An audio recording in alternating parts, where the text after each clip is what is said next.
বিএনপির ভারপ্রাপ্ত চেয়ারম্যান তারেক রহমানের দেয়া রাষ্ট্র কাঠামোর ৩১ দফার প্রচারপত্র বিলি করেছে যুবদলের সাবেক কেন্দ্রীয় নির্বাহী কমিটির সহ সাধারণ সম্পাদক ও নারায়ণগঞ্জ ১ আসনের মনোনয়ন প্রত্যাশী মোহাম্মদ দুলাল হোসেন।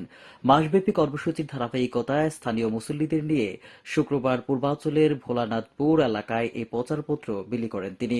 এই সময় সাংবাদিকদের বলেন, ৩১ দফা হল দেশ গড়ার, নতুন বাংলাদেশ গড়ার আধুনিক ও মানসম্মত পরিকল্পনা। আমরা বিগত সময়ে আওয়ামী লীগের সকল নির্যাতন সয়ে মাঠে ছিলাম, ভবিষ্যতে থাকব। রূপগঞ্জবাসীর উন্নয়নে কাজ করব।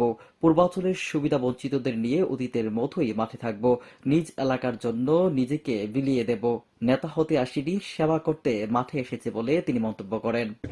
আন্দোলন সংগ্রামের পরে আমাদের দীর্ঘ ১.৫ যুগের যে আন্দোলন সংগ্রাম, সেই আন্দোলন সংগ্রামের ফলে ছাত্র জনতার গণ অভ্যুত্থানের যে সরকার, সে সরকার প্রতিষ্ঠিত হয়েছে। সে সরকারকে আমরা বলতে চাই যে অনতি বিলম্বে, যেটা হলো গণতন্ত্র, মানুষের ভোটাধিকার প্রয়োগ, সেই ভোটাধিকার প্রয়োগের জন্য আমরা এই আন্দোলন সংগ্রাম করে আসতেছি।